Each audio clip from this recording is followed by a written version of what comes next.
In this lesson, let's improve the logic which fetches current state of the application from local storage. But before that, as we can see when we start tracking the time, this time gets incremented by 2 minutes every second. We have previously made this change to simplify our testing, and now it's time to revert that change. So we have to open up the component responsible for rendering stopwatch, that is timeline stopwatch component. In the editor, let's open up this file, timeline stopwatch. Right here we can see that stopwatch logic was actually extracted into a separate composable function, useStopwatch. So let's open up the file with this composable function, and right here we can see temporary constant called temp, which currently stores amount of seconds into minutes. So we need to change this value in such a way that every second stopwatch time will be incremented by 1 second. So we have to use value 1 like this. And now we are ready to continue working on the functionality to load data from local storage. So in this file main.js, we have a function loadState, which reads the state of the application from local storage, but now we also have to consider cases when local storage will not actually have any upstate. And we can easily reproduce such situations. So in this function load, instead of returning upstate, let's return an empty state.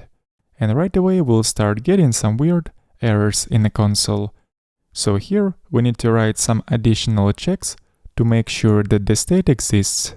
In case with activity objects, it's pretty easy. We just have to check if activities property exists on this state object. If so, we're going to assign red state to the reactive variable activities. Otherwise, if it doesn't exist, we're going to simply reassign default activities which are already stored in this reactive variable, like this.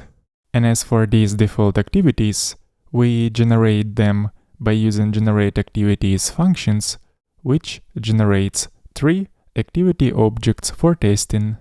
Later, once our application will be fully finished, we're not going to generate any default activities and let the user create them. So once again, let's check current state of our application in the browser. As we can see, we're still having an issue, but this time it is a different error related to timeline items resource.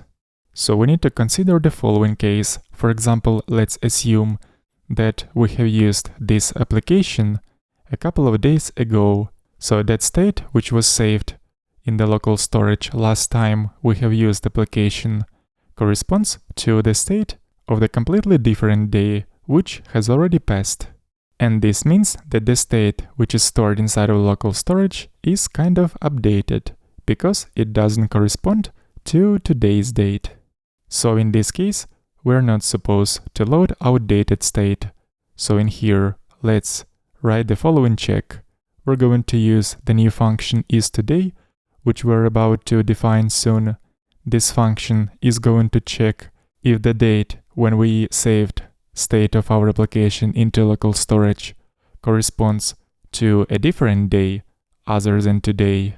And by the way, we can easily check it by using property date on the state object, because anytime we save data into local storage, along with that, we are also saving the date when this data is being saved into this date property. So if the state stored in local storage corresponds to today's date, we're going to use this state. Otherwise, we're going to fall back to the default state, basically by reassigning timeline items variable to itself, like so. So moving on, and now we will create a couple of additional helper functions to simplify our further testing. So inside the time.js module, we'll create the function which is going to return the date object which corresponds to the current date, like this.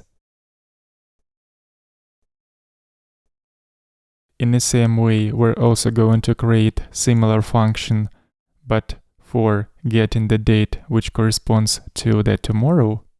So in here, we're just modifying the date of today by simply adding 1 to the date. And this way we're getting tomorrow's date. And finally, we need to define another function, which is today, to check if the past date corresponds to the today's date. And we can easily do this check by simply comparing string representations of both of these dates. And if they are equal, that means that past date corresponds to today. And since all of these functions are gonna be used outside of this module, it's necessary to export them. Let's write an export keyword in front of every function. So let's go back to main.js and import the function isToday from the time module. Let's also revert those changes we have previously made to the load function inside storage.js, so it properly returns saved state from the local storage. And also, before saving the data to the local storage, as a value for the date key, let's use our newly created function today, which returns current date, like so. And as always, before we can use this function, we have to import it first. So in the browser, we're still receiving an error, which is happening inside start timer function. So let's go back to the module time.js, scroll down, and in here, where we reset reactive variable current date by assigning object date, now we have to assign the date of today, which we can get by calling function today, like this. Alright, no more errors in the console. We can continue testing. So let's save the current state of our application to local storage.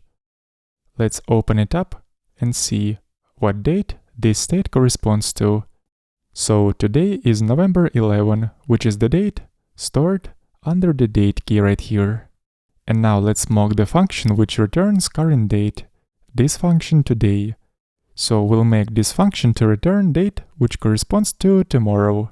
So back to the module time.js, and inside of function today, we'll add 1 to the current date in order to get the date of tomorrow. And after doing this, before loading the state of our application from local storage, inside this load state function, we're gonna do this check, and if the state stored in local storage does not correspond to today's date, we're not going to use the state from local storage, but instead we're going to fall back to the default state. And the default state is basically initial state of the application, where all timeline item objects do not store any tracked seconds, as well as they do not have any activities assigned to them. So after refreshing the page in the browser, as we can see, our app state does not show any tracked time, because the state which is currently used is a default state. Since when we were trying to load the state from the local storage, we have compared the date stored under the date key with today's date, and if those dates do not match, we're not going to use the state stored inside of local storage, but instead fall back to the initial state of the application, so that all timeline item objects will not have any tracked time. So let's go back to VS Code and revert that temporary change made to today function, where we were mocking tomorrow's date. And as a reminder, if the state stored inside local storage will be outdated, we're going to use default timeline item objects.